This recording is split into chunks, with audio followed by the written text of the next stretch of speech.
כל ישראל יש להם חלק לעולם הבא, שנאמר ועמך כולם צדיקים, לעולם ירשו ארץ נס מטעי, מעשה ידי להתפאר. שמעון הצדיק היה משיירי כנסת הגדולה, הוא היה אומר, על 3 דברים העולם עומד, על התורה ועל העבודה ועל גמילות חסדים. Rabotai, it is our custom during the weeks between Pesach and Shavuot that we discuss and analyze the Mishnayot of Pirkei Avot. This is an old tradition. The old custom was to take 1 Perek a week. So by the end of the Omer, you finish the Masechet. However, because our time is limited, I chose 1 Mishnah in the first Perek. It's a well-known one. And I'd like to explain it, expound on it. And if we have good fortune tonight, I'd like to reveal a great secret. Well, let's read the Mishnah in its simple understanding. The author of tonight's Mishnah is Shimon HaTzadik. He was a Kohen Gadol at the time of the second Beit HaMikdash. He served for 80 years. Furthermore, he was a member of the men of the Great Assembly, the Anshe Knesset Gedolah. This was a group of 120 rabbis, some of them were prophets, and he was the last standing member of that group. It's called the Knesset Gedolah. Today you have in Israel also a group called the Knesset Ketana, and they also have 120 members, and that's against the 120 members of the men of the Great Assembly, the original ones, also called Knesset. And he made a statement as follows. Al shlosha devarim ha'olam omed. He said that the world stands in the merit of 3 core principles. And the 3 fundamental foundations, yesodot of the world are Torah, Avodah, Gemilut Hasadim. And I explain. Torah, of course, is the learning of Torah, which we're doing right now. Avodah literally means Avodat HaKorbanot, sacrifices that were brought in the times of the temple. And Gemilut Hasadim is acts of kindness. These are the 3 pillars that the world stands on. And in the merit of those 3 items, the world was created. B'schut HaTorah, B'schut Avodah, Pirush Avodat HaKorbanot, and Gemilut Hasadim. I would like to make an observation on this Mishnah. My observation is that we have 3 fathers, Abraham, Yitzhak, and Yaakov. And each one of them also represent one of the pillars. Abraham is the man of Chesed. Like it says, Chesed the Abraham. Yitzhak Avinu represents sacrifice. After all, he was a human sacrifice at the time of the binding of Yitzhak, Akedat Yitzhak. Yaakov, of course, is Torah. Like the Pasuk says, V'Yaakov Ishtam, Yosef Ohalim. He spent the primary years of his life in the Bet Midrash. So if you follow the order of the Avot, in chronological order, it would be Chesed, Avodah, and Torah is at the end. Why then does the Mishnah reverse the order and put Torah first? Ashlosha devarim ha'olam omed ala Torah. I'd like to say a simple, clean explanation. Gemilut Hasadim, which is acts of kindness, can be misconstrued based on a person's emotion. People think that they are doing something good. However, good can only be defined what the Torah says is good. There's laws of Bikur Cholim. There's laws of Haknasat Orchim. There's laws how to make Hatam Bekala happy. Chesed has parameters. So a person who's just carried away by his goodwill might have a good intention, but might make mistakes if he doesn't know what the Torah wants him to do in Chesed. A guy might have $10,000 to give to charity. And he said, you know what? All my life I wanted to help the poor people in Darfur. And therefore he goes and he feeds hungry people. I'm not saying no. But maybe the hungry people in Bnei Barak come before the hungry people in Nairobi. So therefore, the only way you'll know that is by opening up the books to see what's the priority in Chesed. So therefore, I think the Mishnah is coming along to say, Gimilut Hasadim is very important, but it's got to start with Torah. Gimilut Hasadim is good so long it's through the prism of Torah. So long as you open up the books and see what the Torah calls Chesed and what's the priority, what comes first and what comes second. So therefore, ala Torah, once you have Torah, now it will define Avodah and Gimilut Hasadim.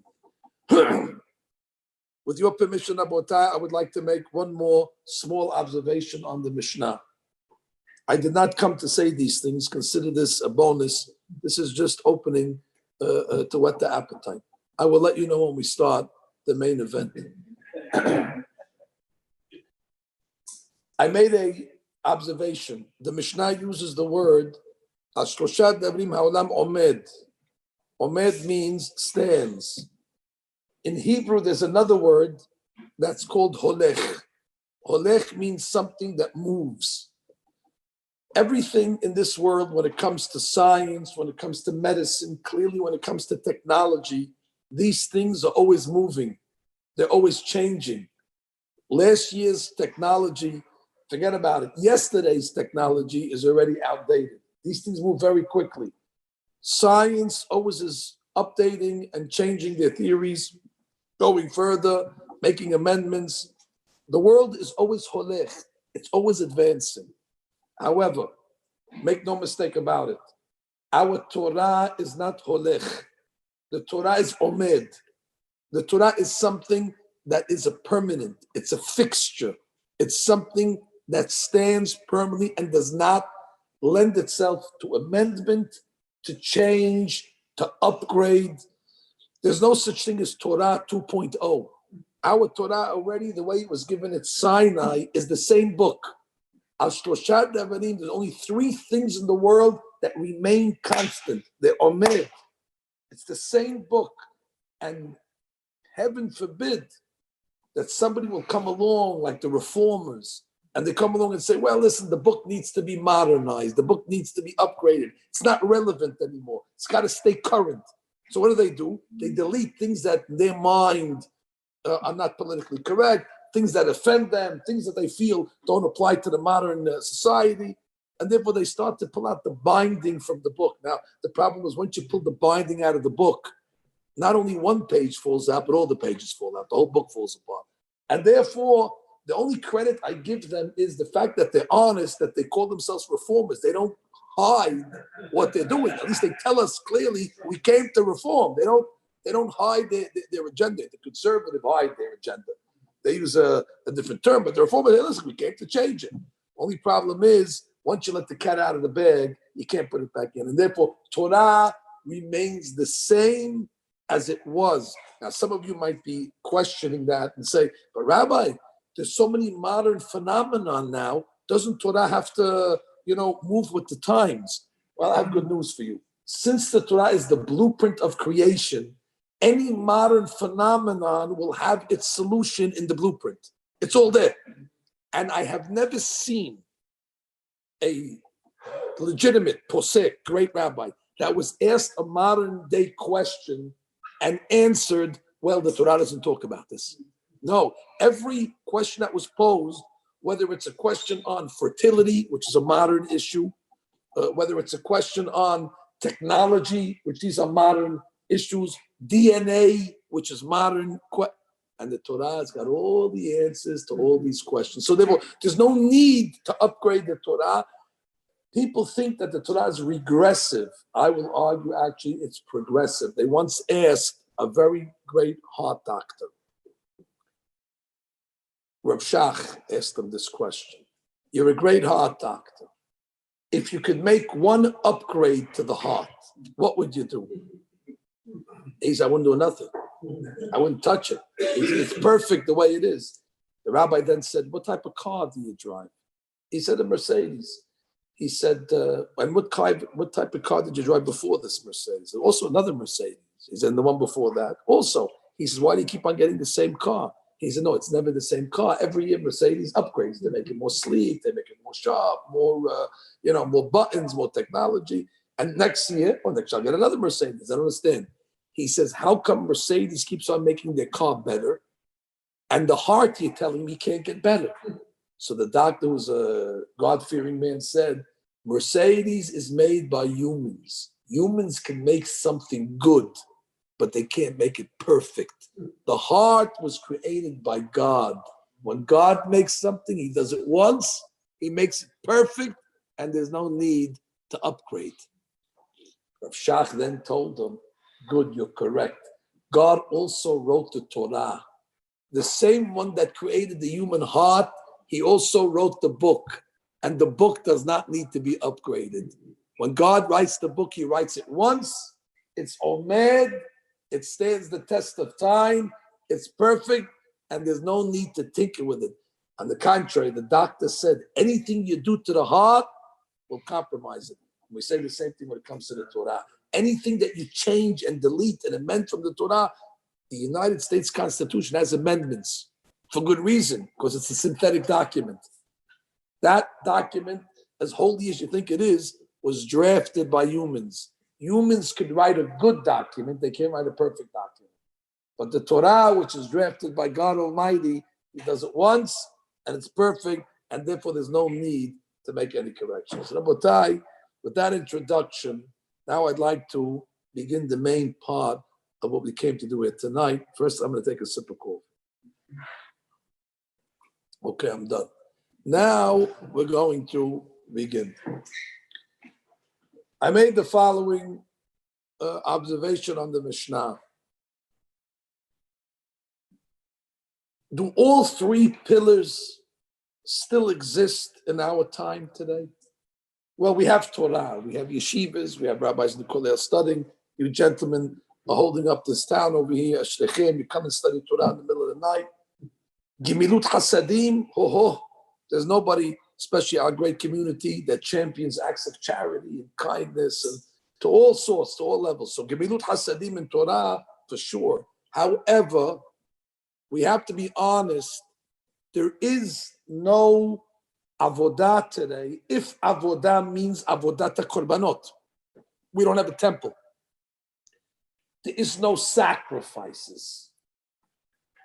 I thought to say that maybe the world today is only standing on two pillars.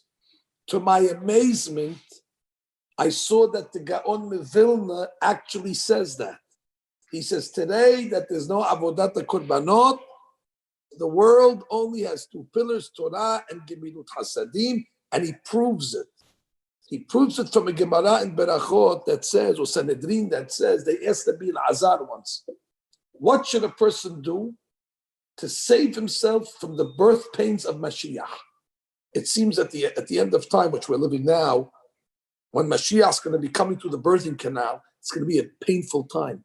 So the Gemara wants to know, are there any secrets that we could fulfill in order to bypass the birth pains? So the Gemara answers, yes, indeed.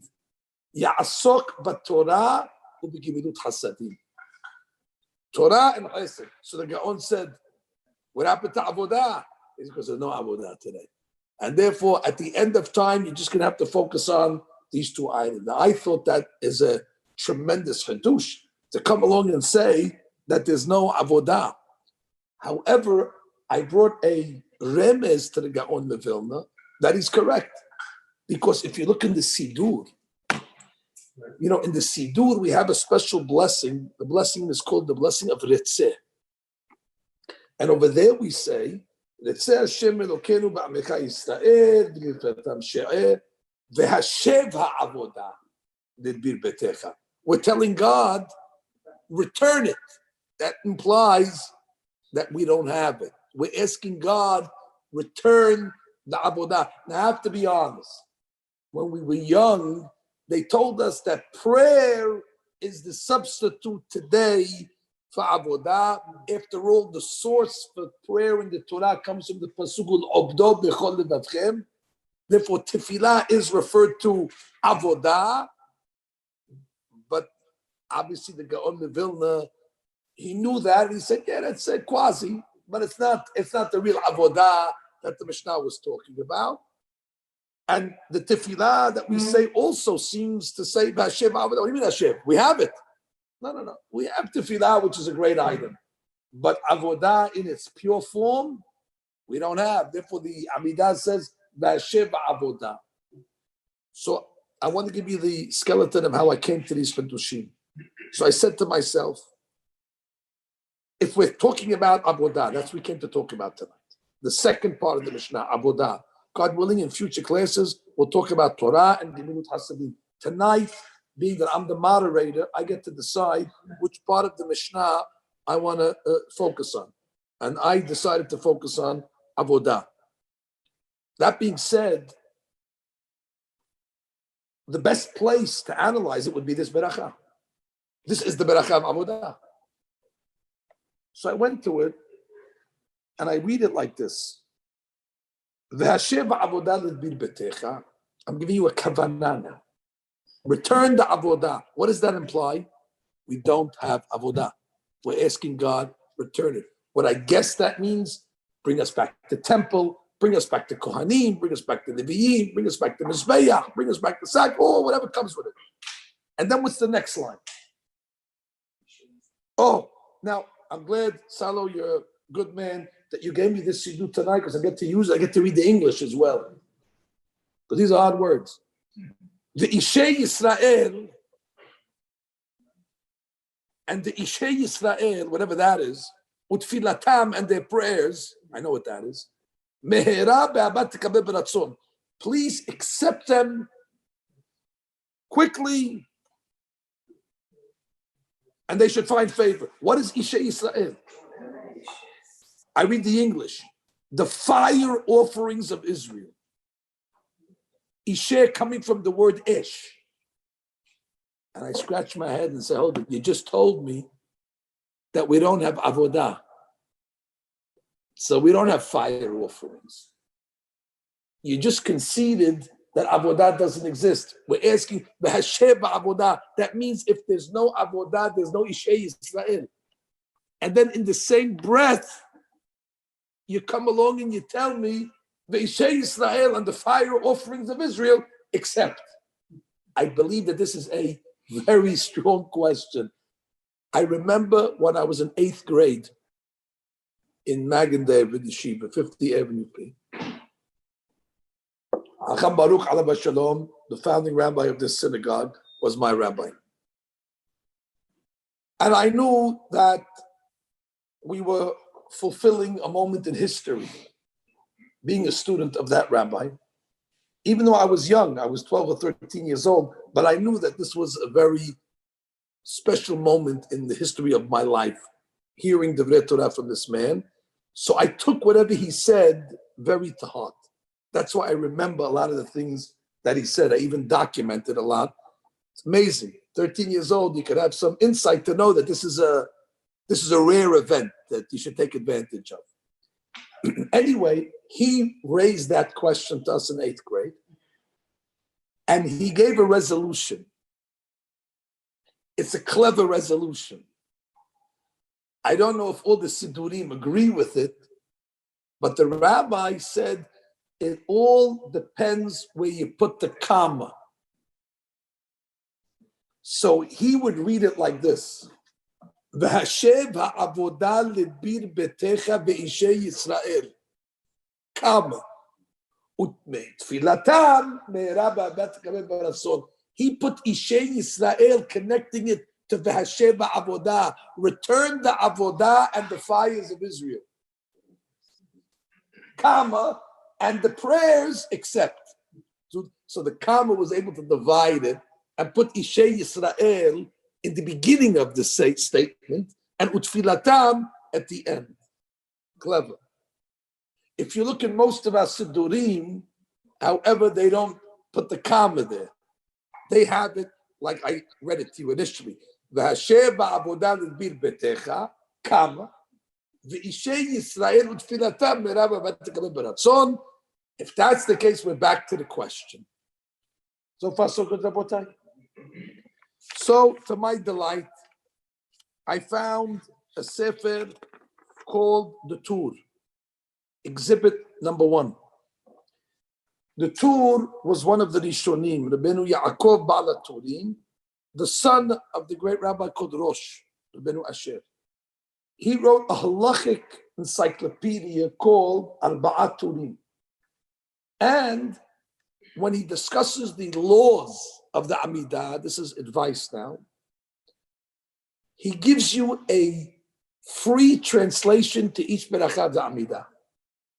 It's good to know that if anybody just wants a clean interpretation to the blessings of the Amidah, open the Tur, one by one, beautiful, clean, nice, solid interpretations. I want to read you his interpretation to this Berachah Ritzeh. It's in Siman Kuf Chaf for those that are documenting the shiur. So he says, Ve'ishei Yisrael, Af al pi she'en ata avodah. Oh, here's the question. Even though we don't have avodah, what do you do with Ishei Yisrael? What do you mean the fires of Israel? So he says, oh, Midrash, he found the Midrash. Yesh, Michael Sar Hagadol, Makriv Nishmatan Shel Tzadikim Ala Mizbeach Shel Ma'ala. Ve'al zeh tiknu ve'ishei Yisrael. Wow, wow. I knew this already. I gave this class already. And I'm still excited. And you heard it for the first time and you're not excited like I am. And I knew this already. That's the type of impact these Hadushim have on me. You hear what the Tur just said? He said, Rabotai, there's a virtual world, there's a parallel world. And that world is in heaven. And in heaven, there's a Kohen Gadol. And his name is Michael. You know Michael as the angel. We know him as the advocate. We call him Sar Apotropos Shel Yisrael, the advocate of Israel. But the Tur says he's also the Kohen Gadol in heaven. And there's a Mizbeach in heaven. There's an altar. And what is sacrificed on that altar? Not animals. The neshamot of the tzaddikim. Anytime a tzaddik, a child, a great rabbi, a great pious lady, a neshama, a holy soul. These are very precious souls. They're delivered to Michael. Now, I want to make it clear. When we say they're put on the Mizbeach, it doesn't mean they're consumed, God forbid. The Mizbeach is where we have Korban. Korban comes from the word karov, closeness, attachment to God. Those holy souls reach a level of attachment. Not every soul can get to that level to be on Mizbeach. Michael selects them and he brings them on the Mizbeach. So says the Tur, there is Ishei Yisrael still going on today. There are fiery sacrifices that are being brought on the Mizbeach, just not on earth. So it comes out, according to the Tur, there is indeed avodah still being fulfilled to this day. It's just, it's not apparent. It's happening in the Shamayim. Although we lost the temple on earth, the temple in heaven, Yerushalayim Shel Ma'ala, is still in function. A tremendous hadush.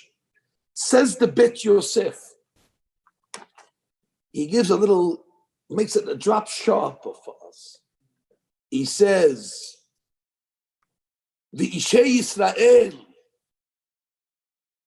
we learned it, the fires of Israel. But the Bet Yosef crystallizes it a bit and says, he sharpens it, he says, Kilomar, Anshe Yisrael. He learns Ishe Yisrael comes from Lashon Ish. So Ishe is plural. The Anshe Yisrael, the members of Israel that find themselves on that Mizbeah, the human sacrifices, the Anshe Yisrael. So he's making that interpretation, which is a tremendous kavanah when you say that beracha. That you're saying to God, whenever we lose a tzaddik, please God Almighty, accept those neshamot as atonement for Klal Yisrael on that Mizbeach of Michael. Now, I found that to be a tremendous hadush. I asked myself the following question. I said, do we know a point in Jewish history when Michael was appointed? When was he appointed? I'm just asking, when did that inauguration ceremony in heaven take place? Rabotai, I found a source. To be honest, it's here, it's right here. It's a big hadush. I'm not prepared tonight to give you the depth of what I'm going to tell you now, but I cannot deprive you of it either. I'm always concerned that one of our members fact checks me after I leave. And you're going to say, how come you didn't tell us about this Balaturim over here? So I don't want to withhold any information from our members. But at the same time, I must concede I am not prepared to explain this source. Now, with that introduction, I will read it to you. Yaakov Abinu ala b'shalom, when he's running away from his brother, he tells God, if you give me bread to eat, lechem le'echol, ubeged lilbosh, and clothes to wear, then I'll do good. I'll give charity when I come back. The Baal HaTurim scanned the whole Torah in his mind, of course, and he concluded that the word lilbosh is only written one more time in Tanakh. Amazing thing. Lilbosh. And where is it? In Parashat Aharon, when it talks about the Kohen Gadol, it says lilbosh et begadim. So the Baal HaTurim says, there must be a connection between Yaakov Abinu and the Kohen Gadol. And then he says, and I quote, Haka, here, v'idach, and the other lilbosh, et begadim, melamed, she Yaakov haya Kohen Gadol.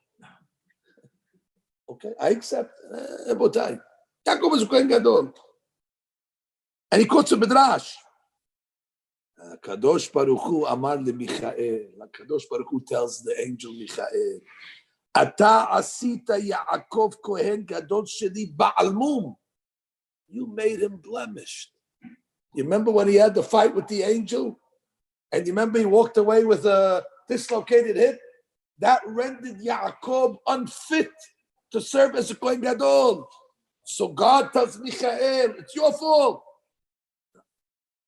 I don't know why it's Michael's fault. I always understood the Samech Mem was the one that was fighting Yaakov. I'm forced to say that God was telling Michael, you're supposed to defend him. You're Yaakov's bodyguard. If Yaakov Avinu was able to get hit by the Samech Mem, Michael didn't do your job. Therefore, it's your fault that I don't have a Kohen Gadol anymore. Therefore, God tells him, Hayecha. You have to take his place. All right, Ad Kan. Rabotai, mull over it, sleep on it, taste it, swallow it, gargle it, whatever you want to do with it. That's the Baal HaTurim. Okay, I didn't come to discuss that Baal HaTurim tonight. Ayin Sham. Interesting. It does. What I came to discuss tonight is this. The Aruch HaShulchan, Rabbi Epstein. Now, a disclaimer about time. You'll hear in these shiurim sometimes I quote some Ashkenazi rabbis. No, but that shouldn't, that shouldn't American League, National League. We play, we play both leagues at one time. No, when you go to a doctor, it said, God forbid, a person needs a doctor, and you call up the referral. I want the best doctor. Who is it? Rubenstein. No, I need a Sfaradi. You want the best doctor? I can't be East on Friday night. I need the best doctor. I don't care if he pronounces the I and the hand. I need a good. So therefore, I'm looking for the best of the Torah here for the Shi'ur. So therefore, we're not prejudiced, God forbid. We like all. I know how to do all good. No, I do that because they have some wise guys there. We call it Epstein. What's this Epstein? Anyway, he says like this. He writes, the Michael, in Siman Kufchav, the Michael הוא כהן גדול למעלה. כשם שאהרון היה כהן גדול למטה. וביום שנתמנה אהרון, אז נתמנה מיכאל.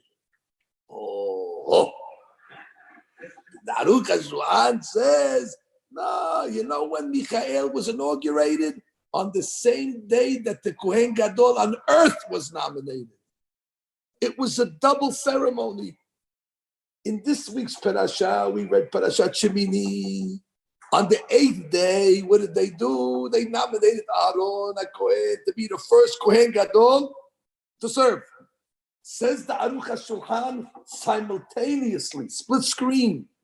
In heaven, they were doing a similar ceremony, nominating Malach Michael. That's the Aruch HaShulchan's theory. I found a source for it in a rabbi called the Rosh on the Torah. The Rosh on the Torah says on a pasuk in Tehillim. We know this pasuk. Kashemen hatov ala rosh. This pasuk is talking about when they anointed Aharon to become the Kohen Gadol. They used special oil that they pour on his head. Shemen HaMishha. So David is reflecting on that episode. And what does he say in the pasuk? Kashemen hatov ala rosh yored ala zakan zekan Aharon. Ask the Rosh, why does it say zekan twice? How many beards did Aharon have? The pasuk should say kashemen hatov ala rosh hayored al zekan Aharon. But it doesn't say that. It says sheyored ala zakan. He says that zekan Michael lema'ala. Zekan Aharon. That's Kohen Gadol lemata. Zekan. So you see that the Aruch HaShulchan is well sourced. That on the day that they nominated Aharon HaKohen, Bo Bayom, that same day, Michael was nominated with his Mizbeach in heaven. Now, Rabotai, let me tell you what the Mekubalim say. The Mekubalim say something incredible. I will ask our members now to put your seatbelts on just for this. I don't want anybody to have shalom fall out of it. Usually you don't, but just in case. On that day that Aharon was nominated to be the Kohen Gadol, Moshe Rabbeinu says, if you fulfill all these mitzvot and korbanot that we're going to bring today, the Yira Alechem Kevod Adonai, the glory of God is going to appear upon you. And sure enough, it happened. The pasuk says they brought Tzimim, Egel, Keves, all the different korbanot, Shor, Va'ayin, Shlamim. And then Moshe Rabbeinu says, Ki hayom Adonai nira alechem. Today, God has revealed himself to the nation.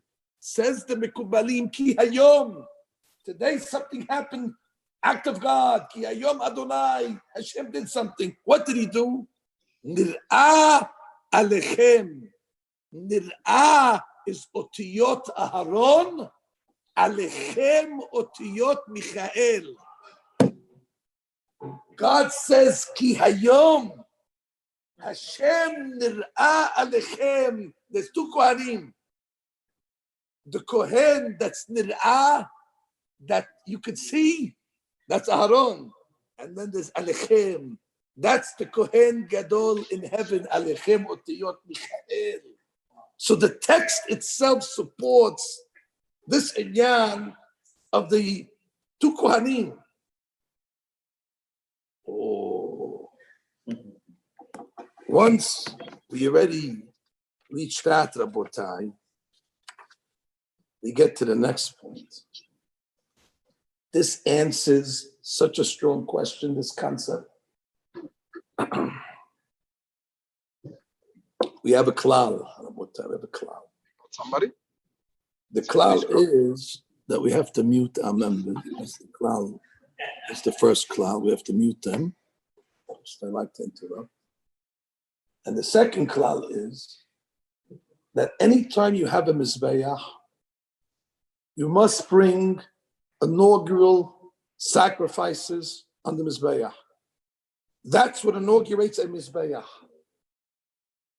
Rabotai, on the mizbeach shel mata, you had shor ba'ayin, you had physical animal korbanot. But Michael also needed to inaugurate his Mizbeach in heaven. And that Mizbeach is inaugurated with the Neshamot of the Tzaddikim. And that's why on that day, God had to take Nadav v'Avihu. They were the inaugural sacrifice on the Mizbeach of Michael Kohen Gadol. This was part of the service. It was not stam, a catastrophe or a tragedy of such. Nadav Abihu were Bikrovaya Kadesh. They were the first Neshamot that went on the Mizbeach of Michael, Kohen Gadol. This is very important. They begin the process. Once Michael brings those two korbanot, now his Mizbeach is functional. Nadav Abihu with the inaugural sacrifice on Mizbeach Shel Ma'ala. It was part of the avodah of the day.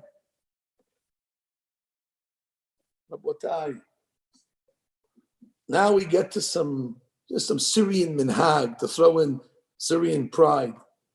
We have a custom, a beautiful custom. On Yom Kippur Day, we remember this inyan of the death of the tzaddikim, Nadav Abihu. And we have a very special, unique piyut that we sing before the Sefer Torah. And how does that piyut begin? Alechem, Alechem, Kahal ve'edah. Why does it start with Alechem? Alechem otiyot Michael. The Paitan over there was hinting to us that this korban of Nadav Abihu Alechem Kahal ve'edah. It's the sword ki hayom Adonai nir'ah Alechem. That's the sword of Michael, Kohen Gadol, Sar ba'apotropot Yisrael.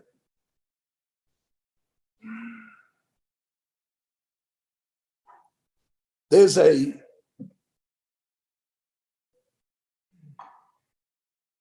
very important point here, but in bringing korbanot, we learned it when we learned Zevahim in the Nahor. We just finished Pesachim. We'll touch on it in Yomah. It's a principle in korbanot. More important than putting the korban on the mizbeach is the kavanah, is the thoughts of the kohen. In sacrifice, thoughts are integral. If the kohen brings the nicest animal and he burns it on the mizbeach with the best of wood and he sprinkles it perfectly on the spot, but his thoughts are thinking outside of the time or outside of the place, the Torah says the sacrifice is rendered pigul, lo yiratzeh. It is rendered unfit. So the kohen has to be mind strong in order to focus on exactly the laws. Because if he has a mistake in his head, that kavanah can render the korban pasul. Evantem? Rabotai. When Nadab and Abihu were brought on that Mizbeach Lemala, Michael did the physical service of putting the neshamot on the Mizbeach, but you needed the kavanah. You needed the thoughts. And that was done by Aharon. And if the thoughts of Aharon are not going to be perfect, if they're going to be compromised even in iota, those sacrifices on God's Mizbeach cannot be accepted. This was a critical moment. What is Aharon going to be thinking? What's going to cross his mind? Let me give you an example of kavanah at the time of a human sacrifice. During the times of the Holocaust, there was a city in Vilna, called Kavno. Over there, the Jews are rounded up in ghettos. And the Nazis, Yemach Shemam Be'abed Zichram, would make on a daily basis action. The action was where they take Jews and they have to dig their own graves, mass graves, and they shoot them in their graves and bury them on the spot. There was a great rabbi with his students that were in Kavno at the time, Rabbi Chanan Wasserman, Hashem Yimkom Damav. He was the Rosh Yeshiva in Baranovich Yeshiva, top student of the Hafetz Chaim. And the Germans came along and told Rabbi Chanan, we're taking you tomorrow and all your students to kill you. Rabbi Chanan went to his students in a very serious moment and he told them, Rabotai, we have been chosen to be God's human sacrifices. This is not a small task. We must see to it and assure that our intent is pure at this moment. If God forbid we have bad thoughts or questions or anger, then our sacrifice will be rendered unfit and Bnei Yisrael will not have kapara. And therefore we have to have clean, pure thoughts. L'shem shamayim. And they worked the whole night just to cleanse themselves for that moment. And Rabbi Chanan taught them Hilchot Kiddush Hashem. They learned the halachot, how to give your life up for God. And they came the next day, human sacrifices they were.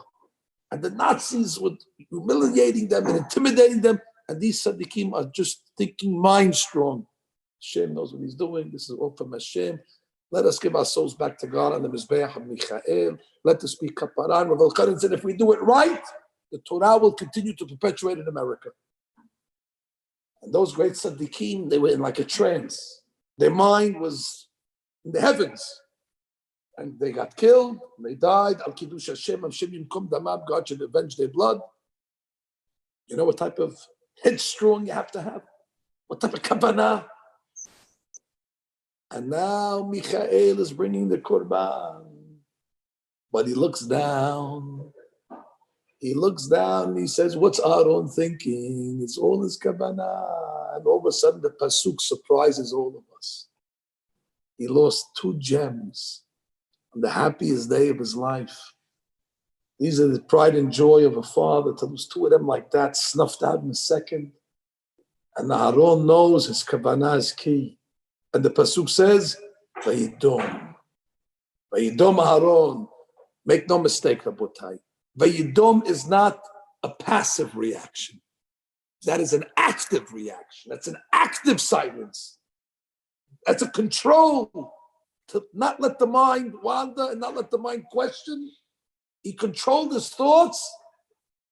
This is a partnership between Michael in heaven and Aharon on earth.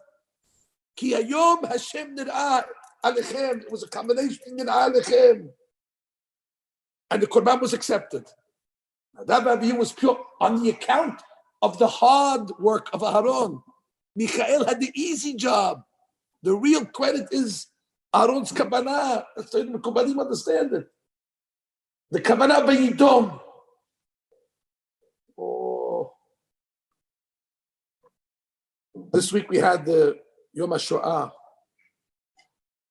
the commemoration for the Holocaust. I heard a clip, someone of our members showed it to me. from the former chief rabbi of Israel, Rabbi Lau, Rabbi Israel Meir Lau. So a secular news reporter was questioning him. Rabbi Lau, after all, was a survivor. So the secular reporter asks him, he says, but don't you have questions? After what God did, how could people remain religious? How do people remain, aren't you angry? Aren't you upset? How come you didn't just give it up? So Rabbi Lau says, I have the answer. Don't interrupt me, he tells them. Don't interrupt me. He says, of course we're confronted with why do the righteous people suffer? We see it all the time. He says, but let me tell you something. When the Germans were coming after us, they weren't only coming after our bodies of Jews, they were coming after Judaism. It was a war against God. Hitler wanted to erase God's name from the earth. And therefore, if I survived, I should give Hitler that victory that I gave up God. Why should I let him have that victory? That's what he wanted. So if I should let him win and say, good, he survived, but hey, he doesn't have Shabbat anymore. If I give up Shabbat, I give a victory to the enemy. I won't give him that victory. I don't have any questions on God. If for me to give up religion gives Hitler a win, I won't do it. Wow, what a clever answer. What a smart answer. Because that's what he wanted. Why should I give it to him? It's not enough what he did to us. I want to give him another credit. I won't do it. And that takes us to a very critical part of tonight's shiur.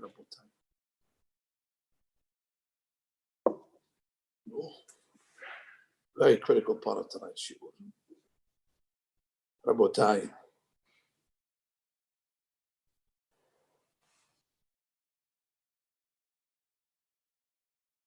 Maimonides writes that we have an obligation to emulate God. Mahu af'ata. Instead of emulating the football players and the baseball players and all the sports figures and the actors in Hollywood, why don't you grow up and elevate yourself? Emulate God. How do you emulate God? You just read the Torah, and whatever God does, try to copy it. Be a copycat. And that will make you godly. It's a very important concept. You see, God takes care of the orphans and the needy and the yatomim and the almanot. You do that.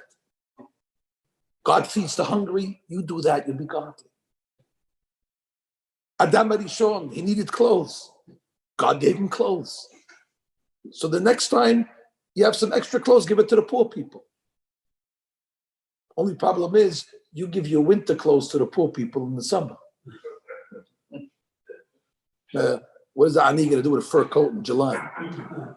You see, that God didn't do that. When God gave Adam Arishon clothes, they were seasonal.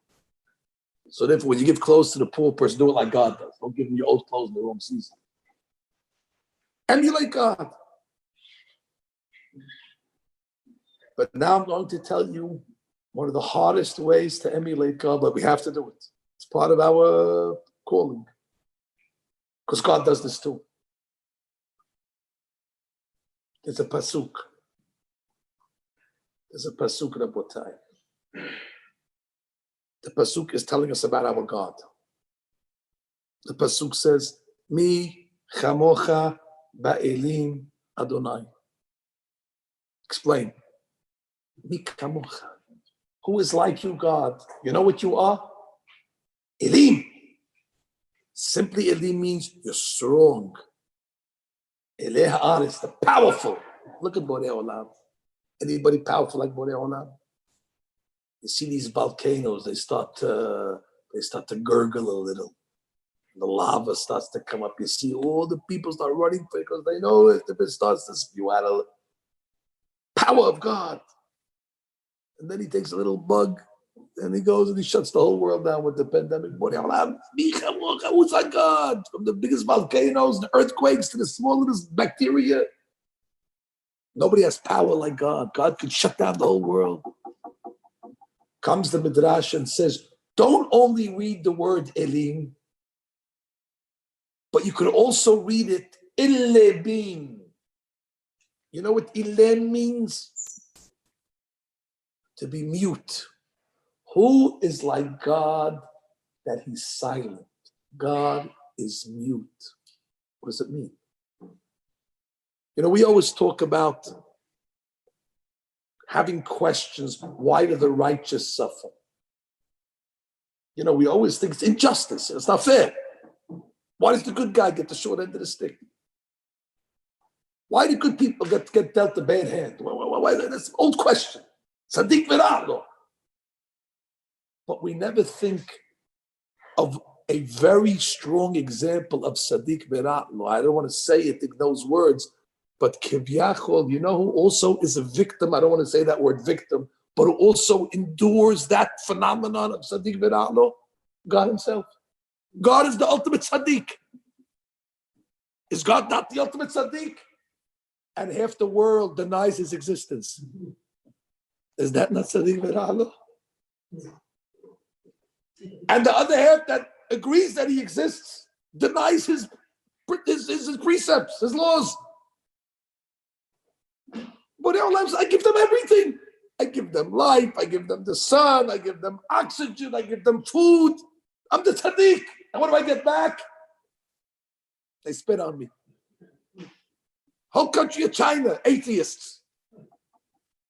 And God says, I give them product, I give them beracha, I give them export, I give them import. And what do?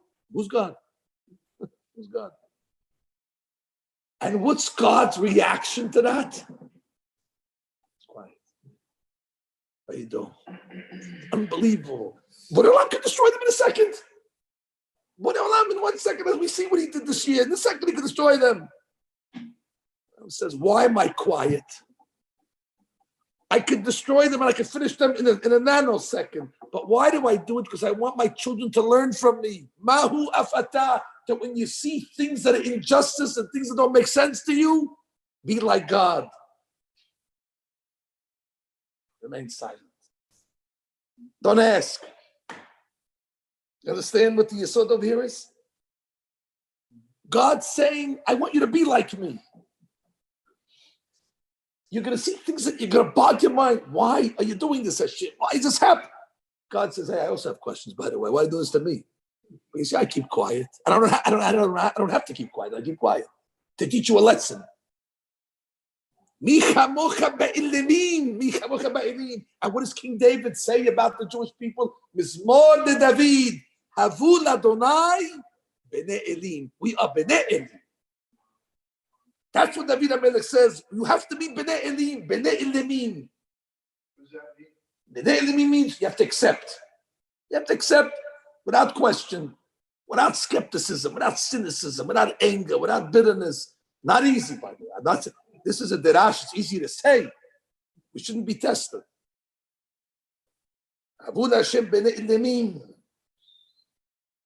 Oh, Rabotai says a big hadush. The Mekubalim say a big hadush. Say, Michael, besides being the Kohen Gadol in heaven, delivering the Shemot of the Tzaddikim, he also is the advocate. He is the public advocate, Melitz Yosher. He's the advocate of Israel. There's a custom that's brought down by the great rabbi from Halab, Rabbi Eliyahu Hamway, Alav Shalom, in his Sefer Po Eliyahu. He says that in the morning after you say Birkat Kohanim and Birkot HaShahar, Va'ani Abarechem, you should say the following line 3 times. Michael HaKohen HaGadol Sar Va'apotropos Shel Yisrael. He says it's a segula against everything. Against COVID, whatever you want, dandruff, whatever you want. It's a cure-all. It's a cure-all. Look at the book. We have it in our Siddur. Michael HaKohen HaGadol Sar Va'apotropos. What does it mean? Michael, you're the advocate.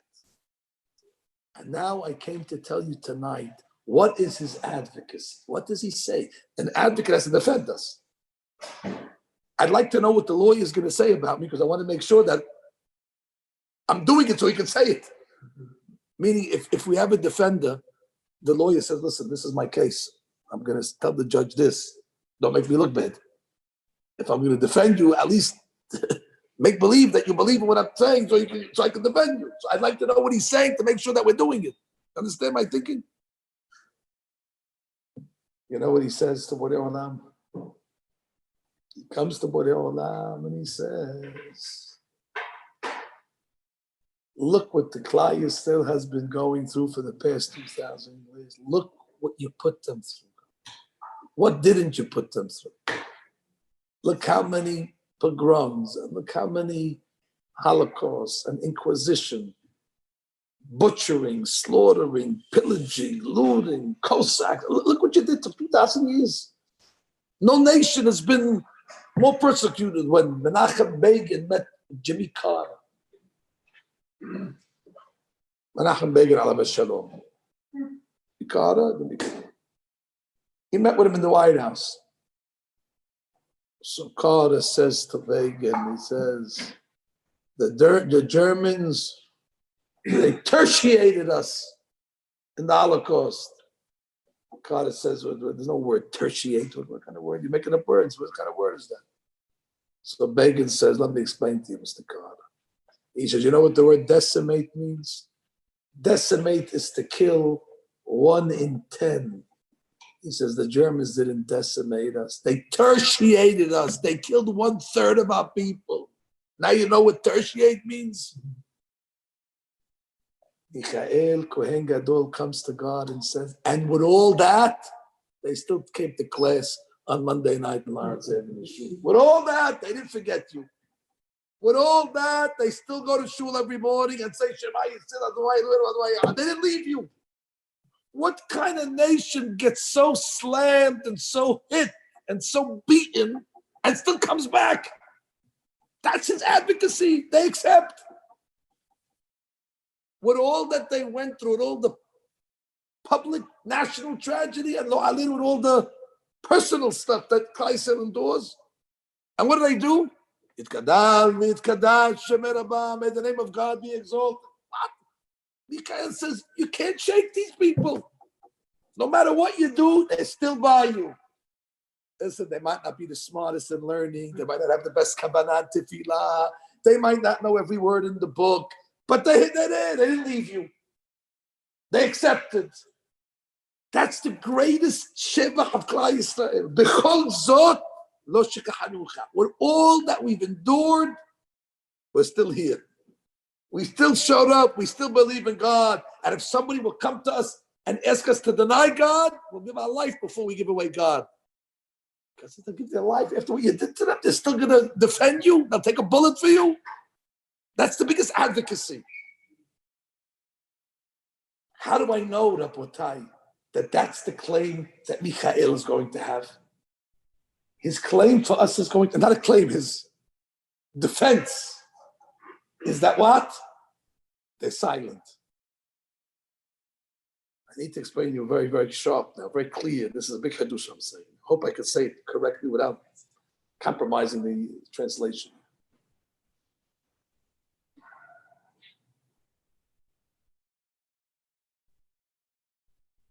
I found the Midrash. The Midrash asks, where did Michael get his name from? Why is he called Michael? If your name is Michael, it's a good question. You should know, hey, why do they call Michael? Where did that name come from? Belama nekra shemo Michael. That's Midrash. It's Midrash Rabbi, Bamidbar Perik Bet. ולמה נקרא שמו מיכאל?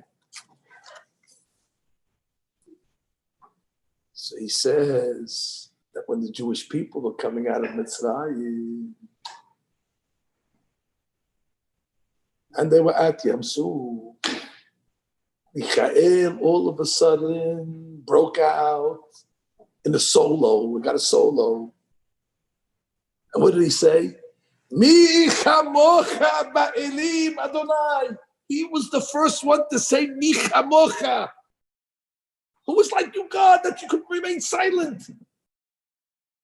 And Moshe Rabbeinu gave Michael his answer at the end of the Torah. You're asking Mi chamocha? Who is like you? What did Moshe Rabbeinu say at the end of the Sefer? En Ka'el. There's nobody like God. So therefore they put his name, Michael.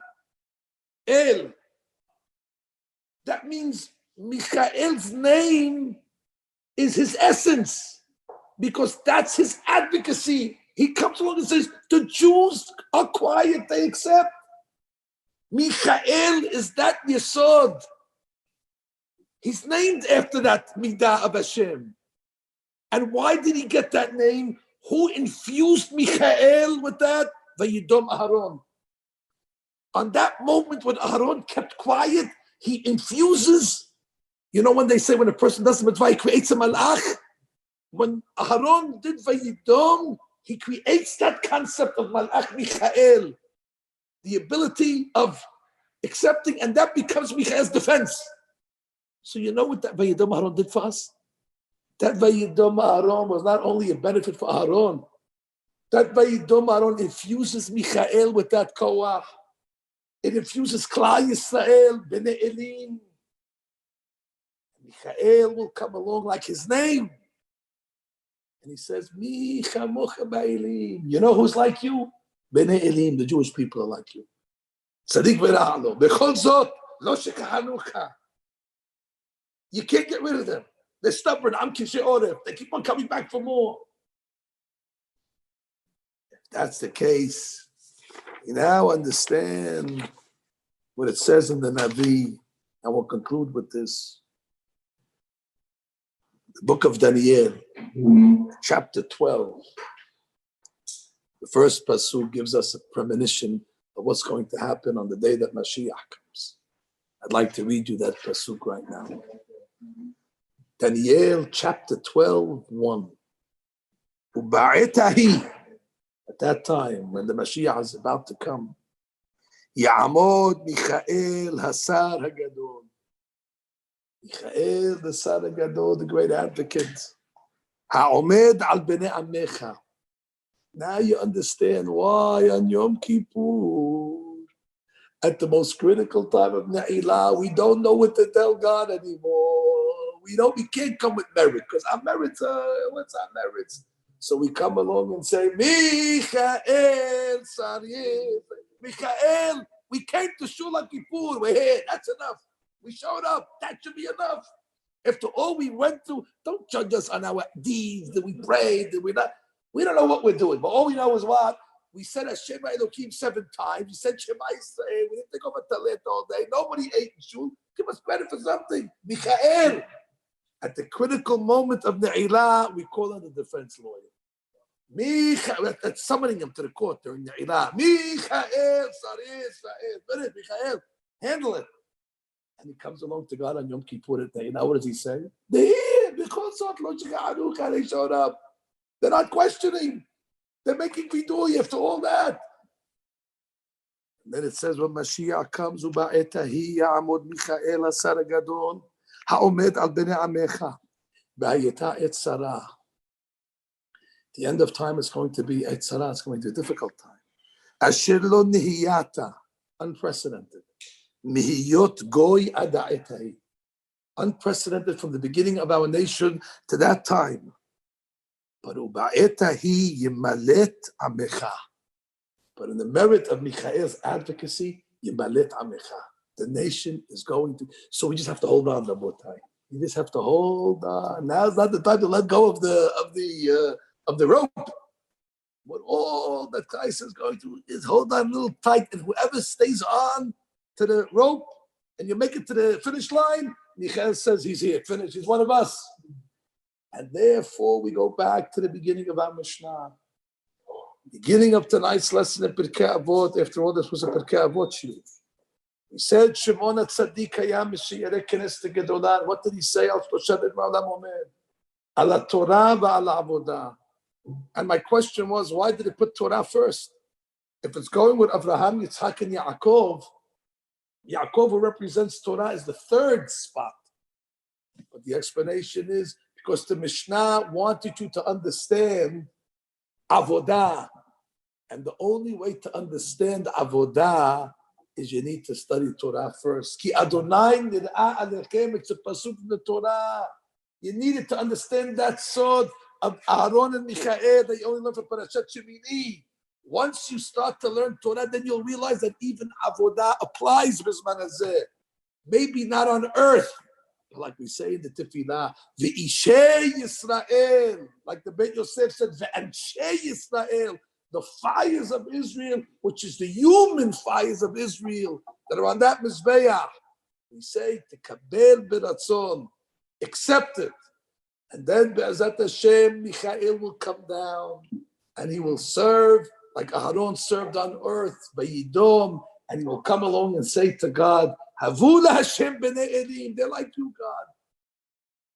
They're treated unjustly, and they still serve you. And that's why the pasuk will say at that time, Uba'itahi yimalet amecha kol hanimsa katuv b'sefer. Baruch Adonai.